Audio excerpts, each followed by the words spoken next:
Tell me the Situation Room taping with Brian Williams for his NBC TV show. Let's talk about that in a little more detail. What was most troubling about that? You mentioned it's never been done before, that somebody was allowed to film in there and tape.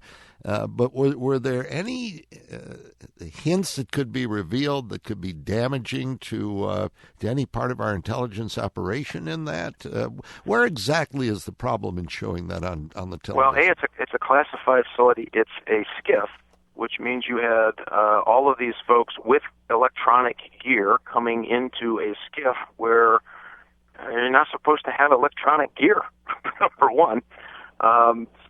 You're allowed to peek in there, I guess, and that's happened before, but or take a snapshot picture, I think, even though I would argue you shouldn't do that, because you don't want to give the enemy any details about how things are done, what the decision-making matrix is, and how we do it. And you just give them a little peek into how that works, number one. Number two, they took all that electronic gear in that facility, which is you're not allowed to do, right? So when you go in a Situation Room, all of your electronic gear gets checked in before you go in, and yet they broadcast it out of that facility.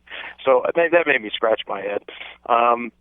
Because what's next? You go into a Navy SEALs strategy session and show the world how they plan operations? Yeah, exactly. And this reenactment thing, I have to tell you, was very disturbing to me. Those things are supposed to be classified, and I think there's a little theatrics in it. You don't want theatrics in your Situation Room. That's the last place you want it. And that's serious business, and that's serious discussions. And some of those discussions lead to people giving their lives, for their cause or our cause, and we prefer it for their cause. And you cannot make light of that. And this whole theatrical thing. And by the way, that whole narrative they're creating on that, I was brought in January of that, and I will tell you that narrative they're creating is not the one I saw leading up to the Osama bin Laden raid.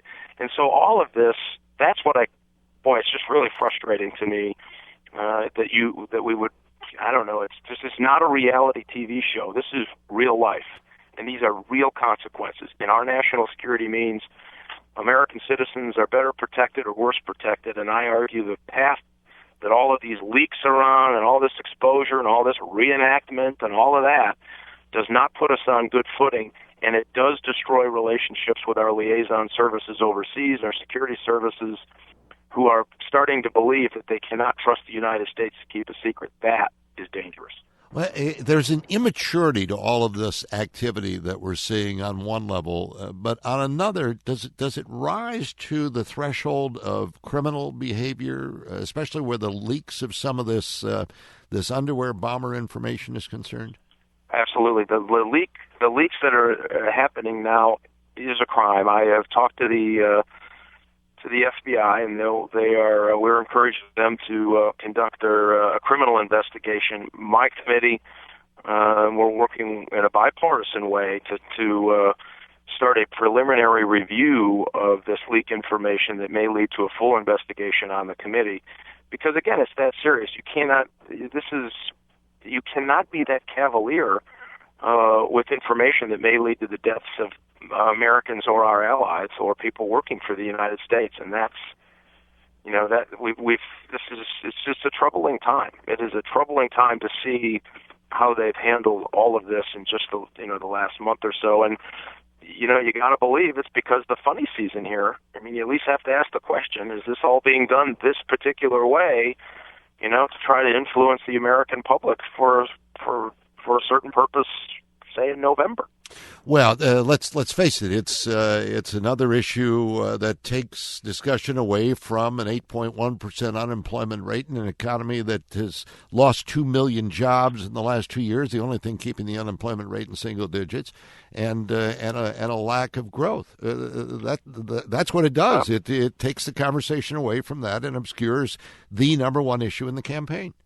I think you're right, but I don't. People listen. Frank, I mean, the median income is down $4,000 in the last 3 years per family. Their gas prices have doubled. Their food prices are up. I mean, just in the month of April, 340,000 Americans gave up on trying to find a job, so they just gave up. They stopped looking. I mean, that's, at the end of the day, I think that's where people are.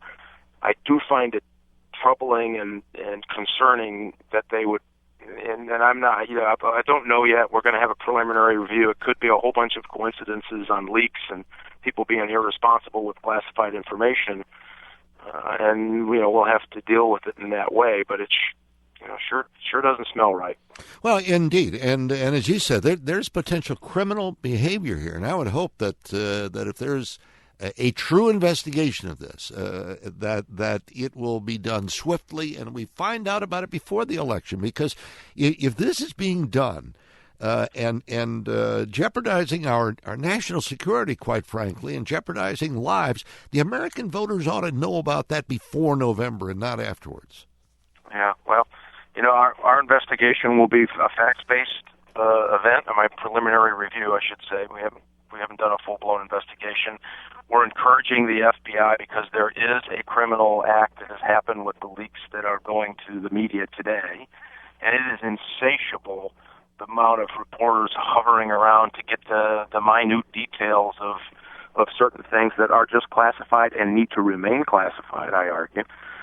You can still talk about all of these things and put them in context without revealing classified information. But somebody, and it has to be somebody in the administration that is close enough to this information, is leaking it to the press, and that's just astonishing to me. And that's the criminal part that we believe the FBI, if they have not already, will probably open up a criminal investigation on. Right. So the classified stuff is the identity of a CIA operative working there. Is that the biggest concern about the? Well, I can't confirm or deny any involvement in any of the participation, but any information that reveals any operational detail to any degree, by the way, that it was classified, that is a criminal act. Well, see, and if you read the papers today, it reads like novels, right? They're all excited about whatever they determine is the exciting part of it, maybe an operational detail that may or may not be accurate, by the way. But it's all of that is a crime to release that information to the press. They don't have clearances to receive it, therefore it is a criminal offense.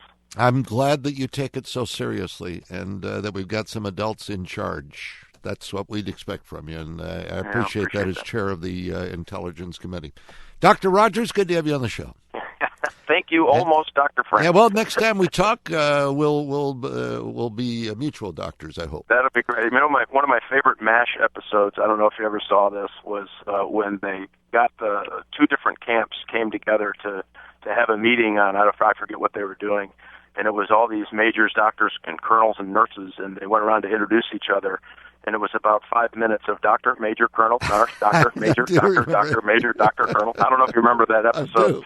That was a great episode. So next time we'll have to go through that iteration on the radio. Well, the toughest part for me, they tell me I speak 5 to 8 minutes. I don't know how I can possibly talk that long, 5 to 8 minutes. I just. Well, I'm sure you'll fill it. Right. Remember, don't do anything great and philosophical. Just remind them that maybe this is the last chance to hit their parents up for $100, and they should do it. I think that'd be a great message for them to walk away. I'll pass that along from Dr. Rogers. Thanks. Good to talk with you. Thanks, Rick. Congressman Mike Rogers.